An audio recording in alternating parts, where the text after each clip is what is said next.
Hello, everyone. Happy Monday. Hey, I hope that everyone had an incredibly relaxing weekend, that you're well rested, and that you have started your week off with a bang. It is time to get things in gear. I am Caleb Graham, and you're joining the mix.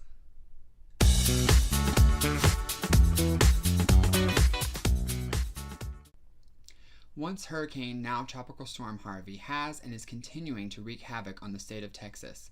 Some areas have experienced up to an inch of rain an hour. The rainfall total for the city of Houston alone will surpass their normal rainfall totals that the city gets in an entire year.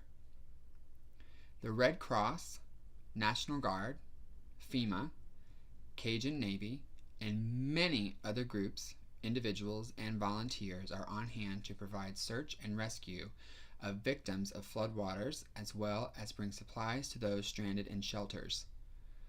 Local officials are asking anyone with a boat that can provide assistance with search and rescue to please do so. The words unprecedented, catastrophic, devastating, and historic have been used to describe this particular natural disaster, what we're now knowing as Tropical Storm Harvey.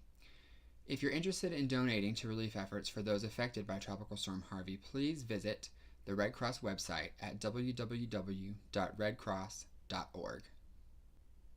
With Tropical Storm Harvey being the first natural disaster he has dealt with as president, Donald Trump will no doubt be in line for criticism for how he handles the situation. So far, Mr. Trump has tweeted updates when he is briefed and applauded the efforts made by local officials to keep the people of Texas safe. In a tweet from his account at Real Donald Trump, he said, and I quote, "Wonderful coordination between federal, state, and local governments in the great state of Texas. Teamwork," in all caps with an exclamation mark. Record-setting rainfall. That's the end of the quote. Now, President Donald Trump and First Lady Melania Trump will visit Texas on Tuesday to get a first-hand look at the damage and the efforts being made to assist those in need.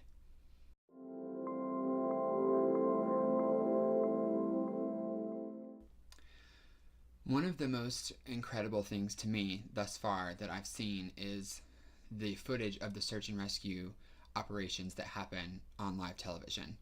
There have been so many from so many different networks. You see these reporters that are out in the field on site reporting on what they're seeing and reporting on the floodwater, the damages, and such. And then you see in most of these areas where they are, you see all these boats. Most of them are people who, it's their own boats, it's their own personal watercraft that they're using to go into these neighborhoods and help rescue people. There was one in particular that happened early yesterday morning, and this story has circulated the internet quite a bit from what I've seen. And it was from the station KHOU News, which is a local CBS affiliate in Houston. Their reporter, Brandy Smith, was reporting live from a bridged area in Houston. While she was reporting live, the KHOU studio began to flood, and they eventually were forced to evacuate, and they had to go off the air. So she was put on the air by herself while they were evacuating their studio, and when it was cut to her, she was on for probably a good 20 or 30 minutes before they lost their air signal. And during that time, we see her, and these videos are everywhere. I'm going to retweet it actually so that you can see. But you see her find on the other side of the bridge, there was an 18-wheeler truck that had gotten stuck in the water. It was probably about 10 feet of water. And then her cameraman panned over to the other side, and you could see that the bridge near them, the clearance on that bridge was about 16.9 feet, and the water was almost all the way to the bottom of it. So that was probably about 16 feet of water. And then just a little bit further back, you had this man trapped in his truck. And she was basically on the bridge all by herself, and then a sheriff started approaching with a boat tied to the back of their vehicle. And she chased them down, flagged them down, made them aware of this man. And then over the course of the video, you see them get their boat into the water, which it seems like it takes forever.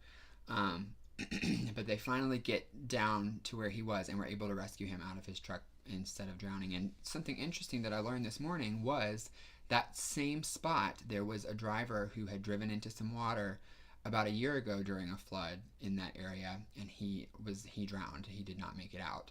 So it's very nice to know that this man was able to get out, and that the authorities were there, and it all worked out very well.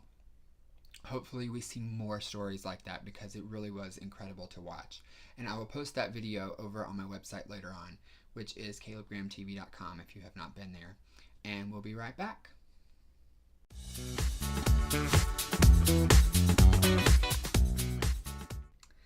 So today I am so happy to have Matt back on for us to talk a little bit about Star Wars. Welcome back, Matt. Thank you. Okay, so was it last week? I guess let's look at my calendar. Almost 2 weeks ago now, a little over a week ago, we got some breaking news about Star Wars. One, that Obi-Wan Kenobi might be getting his own movie. Now, Disney and Lucasfilm has not officially announced anything yet, but the Hollywood Reporter reported, you like that? The Hollywood Reporter reported that Stephen Daldry is the one who might be in talks to create this film. Now, he directed Billy Elliot, the movie. He directed The Hours. He also directed a couple of episodes of one of our favorite shows, The Crown, on Netflix. Oh, really? Mm-hmm. Okay. He did. So, the only other thing really that we know is that there's no script. There's just early talks. So, the big question I think everybody has is, if this happens, will Ewan McGregor play Obi-Wan Kenobi? What do you think about that? I think if it's going to be done, he needs to. I don't personally see the point in an Obi-Wan movie, but I don't see the point in a Han Solo movie either. Well, if we did Obi-Wan, it might get you away from the Empire, potentially, if it's just about him, and depending on where they place it.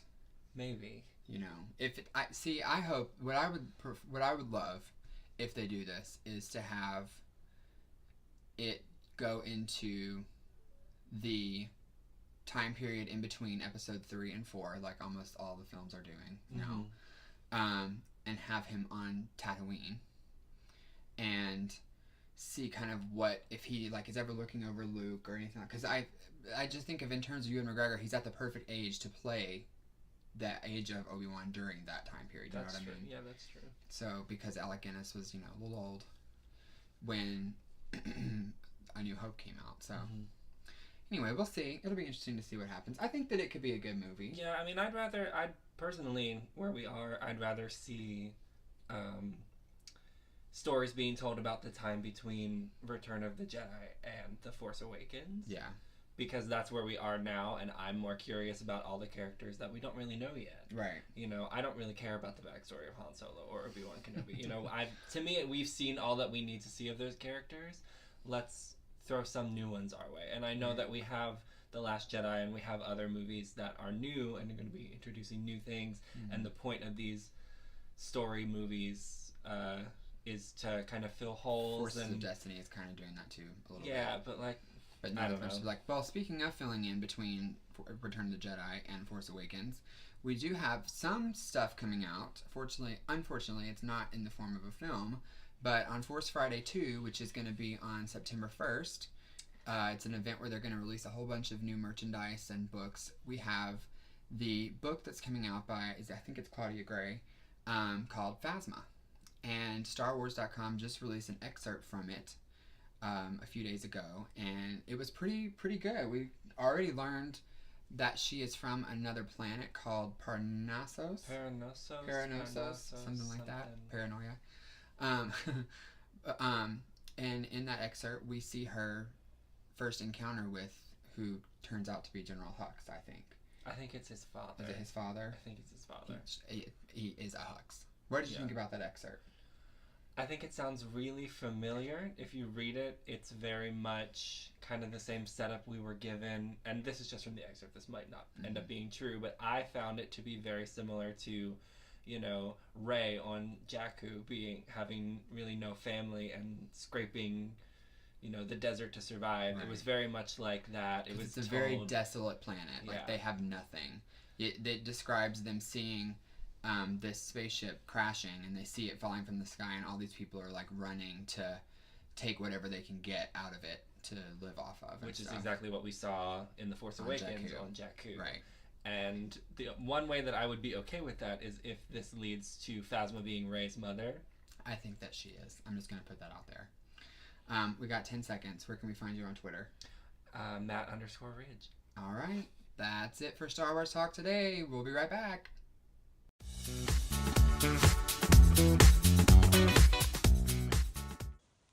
I just needed to cut in really quick before we go to the wrap-up for today's episode, because while I was editing, there actually was a couple of breaking news things that came about both Tropical Storm Harvey and something from North Korea. In relation to Tropical Storm Harvey, the entire National Guard has been activated for the Southeast Texas area. Also, there has been a state of emergency not only issued for Texas, but also for the state of Louisiana as well. And then just in the last few minutes, we are seeing reports that North Korea has fired a missile that has passed over Japan. So, going to keep our eye out on news for that as well.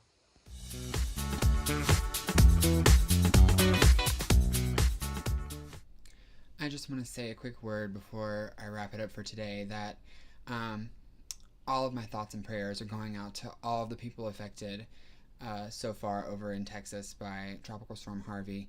I can't imagine what all of you are going through, and I just hope and pray that you can get to safety soon and start rebuilding your lives, and that it will not be as difficult as it seems.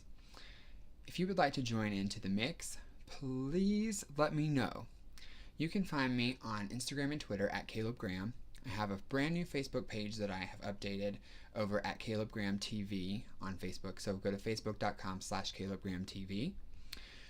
And then you can always hear me right on anchor.fm/Caleb Graham.